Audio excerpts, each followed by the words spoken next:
So that's Dockweiler Beach down there. I've been running down there, and it's really fun with the airplanes coming overhead. Amazing. But I can imagine that if you lived here, you wouldn't be praising the airplanes. Yeah, I mean, having to like think about stopping every couple of minutes while the dishes rattle and, you know, the conversation stops, yeah. So this was part of a larger development called Palisades Del Rey that extends all the way up to present day Playa Del Rey. And this was in what was called Surfridge Estates. But back when this was developed in the 1920s, Mines Field, which is what is today LAX, was at least a mile out there. And it was a small airport, propeller-driven craft. And that was way out in the countryside on bean and barley fields. Didn't look like it was going to ever encroach on any suburban development. Moving from those propeller planes to the jet age, by the time the 50s and the 60s and the 70s hit, I mean, transportation mechanisms had changed, and LAX got bigger and bigger and bigger. The runways needed to get bigger and bigger and bigger, and they got closer and closer and closer. This is an interesting case study in eminent domain, because we usually talk about eminent domain being used against communities that you would call maybe marginalized or disenfranchised. Whereas right here, this was a middle class slash, you know, relatively wealthy neighborhood right on the beach. Right on the beach. It's very hard to put it into that kind of classic story about eminent domain. Transportation is obviously it's something that makes the modern metropolis possible. It helps you get around the city, connects LA with other cities, but it has costs. You know, I think when the neighborhood was first established, I don't think they had any idea at the scale of what was going to become, you know, this international global connection and hub. But I think it's important to put this in the context of a larger LA story, thinking about the ways that transportation has been used both to move the city forward as a kind of a bigger metropolis, but also the consequences and the displacement of the people who actually lived in the neighborhoods that get chosen as the sites for these hubs. So we can obviously start with Union Station and the displacement of the Chinese community. We can think about freeway expansions and sort of cutting through neighborhoods. And then LAX, I think, offers a sort of a long line in the continuum of thinking about how does LA connect both locally and globally. And sort of what I've been thinking more about lately is Vandenberg Air Force Base and the rockets that are now launching. There are new neighborhoods that are in the path of this big transportation. So it's intergalactic, it's local, it's domestic, it's international, it's all kind of part of that story. Courtesy of the Center for Land Use Interpretation, we do have these amazing real estate listings from the 60s. I think we could probably find some of these houses. I'd love to. You want to go check it out? Absolutely. Let's go take a look. One of the ironies of this place is that when it was being developed, the developers, they used a few things as a selling point. They donated land for Loyola University, they built a beach club, and then they also pointed out the proximity to the brand new Mines Field LA Airport. Yeah, I mean, that's totally not surprising, right? I mean, proximity to freeways, proximity to airports. I think that was part of this. You could go anywhere. So here we are. Here, let's take a look at this. Yeah, we are at 9126 Trask Avenue, and this is the house right here. Oh, it's so beautiful. And I think what we're looking at right now is a driveway, and so you can imagine, here's the curb cut right here.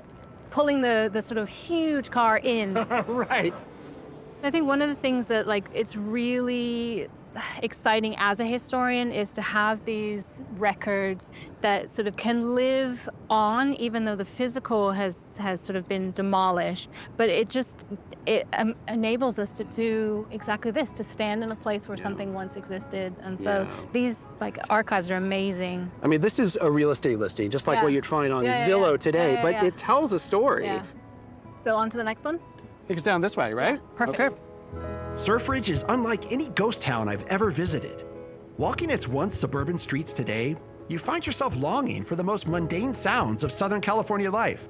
A lawnmower, a sprinkler, even a gas-powered leaf blower. But all you get is the roar of jet engines and the hiss of blowing sand.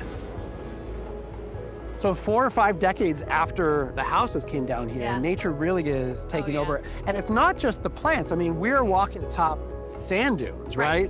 And right. and that's actually what you really see is the sand is Right. reclaiming this neighborhood. You're looking at like what's here, and it's really like beach. You know, when they started building this back in the 20s, there was a scarcity of coastal land that wasn't already occupied by amusement concerns. Oh, so one of the rules here is that nobody could build a pier or an amusement park or anything else, because you know Venice, Santa Monica, the coastline was all taken up. So this was some rare residential coastal property.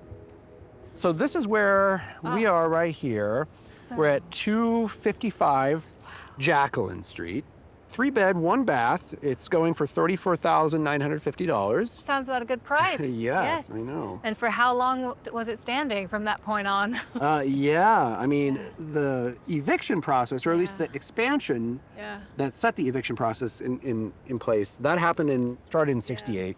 But this house might have been here for 20 more years, right? I mean, that is one of the interesting things I think about this is it was such a long, drawn out, slow decay of a particular neighborhood as kind of one family left after the other.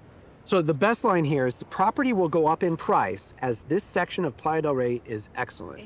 And they wrote that after the introduction of jets here. This was a few years before this area was condemned. I think we're looking at real estate language, historic real estate language. You know, some things never change, right? Right. Yeah, this is due to go up in value. So one other interesting wrinkle is that at the same time the airport was eyeing this land for whatever use, there were residents on the other side in Inglewood who were encouraging the airport to extend the runways all the way to the ocean so they would have a higher approach. So there were like homeowners in one area who were in conflict with homeowners on the other side of the airport. Yeah. I mean, that in and of itself is the true definition of the challenges of regional planning is that, you know, we have set up a system where so many small municipalities, you know, especially LA with like multiple jurisdictions, it pits people against each other. And it's a big regional network with lots of different implications. Now we can hear the waves crashing. I know, and that sea breeze really is strong here. So you're somebody who has a background in both history but also urban planning. You know, what lessons can you take away from the story of Surfridge as LA continues to evolve into the future? Thinking as an urban planner first. We have an obligation to plan regionally. We really do have to think about LA as part of a larger ecosystem, you know, of transportation, of wildlife, of communities, and we have an obligation to the people who live here to plan effectively so that people can make decisions. I also think history really does matter because it gives us the opportunity to think about how we didn't do it quite right and how we could do it better in the future. Now, LAX, maybe not everybody's favorite airport. We really couldn't do without it either. Absolutely. Every time somebody gets on a plane and flies out of LAX, they can look down and see this neighborhood. I mean, what should people think as they fly over Surfridge? I know that I won't see this neighborhood in quite the same way. There was a community here. Children grew up here. Skateboards and surfboards and hula hoops and all of those things that make Southern California what it is, they were here. It's a good reminder of the choices that we make in order to serve the larger region. Yeah, those are the human lives that give a place meaning. You can't see that 35,000 feet up. You have to walk through the neighborhood. That's why I'm a planning historian. I believe in urban planning. I believe in sort of planning for the future, but I also believe in understanding decisions that were made in the past, because I think that actually gives us the capacity to make better decisions. And this is an example that we should learn from.